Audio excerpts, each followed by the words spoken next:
Hello folks, this is a critique of a Noam Chomsky video that was circling throughout YouTube. I realized that a lot of our economic system, has a lot of flaws, that a lot of problems with it, like wage labor that's not particularly pleasant. The rich have the big gap between like rich and poor. But I mean, it's together now because there's been like increasing standards of living in America. And isn't that in one way like a justification for it, the why it's still around, why capitalism, from my understanding, has triumphed and it's still strong? No, it's not. I don't think so. I mean, there was rising standards of living in slave societies. Now observe how Noam Chomsky builds a straw man to divert from the question that was addressed. Slaves were much better off in the early 19th century than in the early 18th century. Is that an argument for slavery? It's definitely not an argument for slavery, but it certainly is an argument for de jure property rights and capitalism. Between the years 500 and 1700, there was essentially zero economic growth. But all of a sudden around the 1700s, when de jure property rights were protected and capitalism began, the world saw the greatest expansion in economic growth in history. This increased the standard of living for millions and millions of people. And any increase in the standard of living of slaves was a direct result of capitalism and de jure property rights in other areas of society and had nothing to do with slavery as an institution. In fact, slavery existed for thousands of years, including the time period that I just mentioned, where there was zero economic growth. Chomsky was right. That is a terrible argument.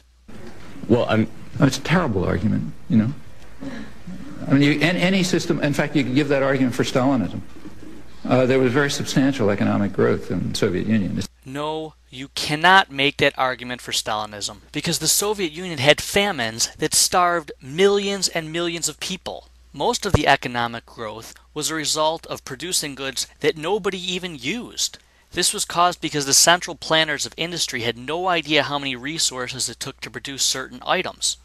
Under capitalism and free markets, you have a price system that carefully allocates resources. As a result, it took more resources to produce the same goods in the Soviet Union than it did in America, and often the output was worth less than the amount that was put into it. The second world, not the third. It was, until 1989, it was the second world, not the third world. Now it's back in the third world because it's undergoing capitalist reforms. Something you're not allowed to say, incidentally, but if you read, you'll notice. They've had 10 years of capitalist reforms which have driven them right back into the third world where they came from. This is just abject nonsense. The problems that occurred from the changeover of the Soviet Union to capitalism are the following. Imagine if one morning you woke up and you went to work and you worked for the government and the government owned everything, and the next day you woke up and went to work and you had no idea who you worked for. Nobody owned anything. There was no system of de jure property rights. Nobody knew who owned the factories, so nobody knew how the heck they were getting paid. And then you had former commissars being bribed to sell off the private property. If anything, it was astonishing that they did it so quickly, because presently Russia is ahead of the world in terms of their GDP and economic growth. They are not even close to being a third world country, and they are much better off than they were in the Soviet Union waiting in ration lines. Okay, but if you just look at it in terms of economic growth, it was reasonably successful. That's exactly what bothered Western leaders. If you read the documentary record, right up to the 1960s, where it sort of runs dry at the moment. The great secret of the Soviet Union was that it could never even construct a light bulb, and yet it scared the living daylights out of most world leaders. It never even had the type of economic growth that we should be concerned about. In 1988, when the CIA told Congress that the Soviet Union had a 2% growth rate in the 1980s and roughly a 5% growth rate in the 70s, Mikhail Gorbachev was actually telling the Soviet Union that except for vodka sales and the higher price of Soviet oil, the Soviet Union had zero economic growth for the last 20 years. You find that the great concern was that the Soviet Union was presenting itself as a model for modernization within a single generation. And that was raising all sorts of trouble, not only in the third world, but even in the rich countries. They didn't care about Russian aggression. What they cared about, or, Stalin's terror or anything, and it didn't bother anybody. In fact, Truman admired Stalin, thought he's an honest man, to deal with him and so on. This is another straw man argument that has nothing to do with the higher standard of living of capitalist nations. The same with Churchill, incidentally, who was defending Stalin in cabinet meetings as a great man and so on and so forth. They could kill as many people as they want. That's irrelevant. The problem was then they never expected them to be attacking anybody, But what they were afraid of was the economic growth, which was, especially in the third world, considered quite impressive. Actually, the same is true of Cuba. The documents have just been released, and they're interesting. It takes some gall to bring up Cuba. Cuba is nothing but a massive prison that people would rather risk be eaten alive by sharks or be sent to a prison camp simply for leaving than stay there one more day. Before Castro, people were actually moving to Cuba instead of trying to break out of it. And again, this does nothing to address the higher standard of living of the people, which is objectively terrible under Castro. Arthur Schlesinger was the head of the Latin American mission of the incoming Kennedy administration.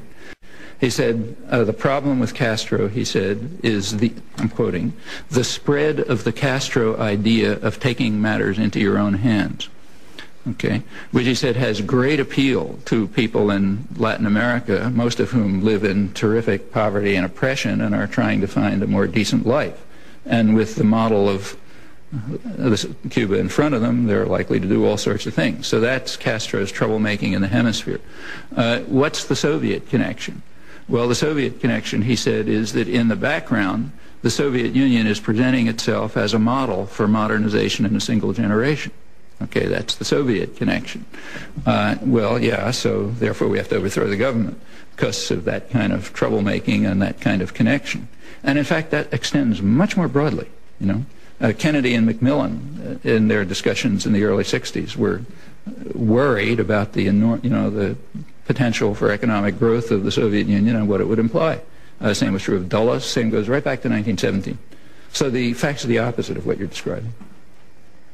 I love how he just says the facts are the opposite of what the student was describing. He cites what American leaders thought of the Soviet Union rather than the reality. The reality was the Soviet Union was in a constant collapse since its inception. There were massive famines all the time, people had to wait in ration lines, and they couldn't produce enough consumer goods to meet the growing needs of the population. And again, this has nothing to do with the higher standard of living that people live under with capitalism and free markets.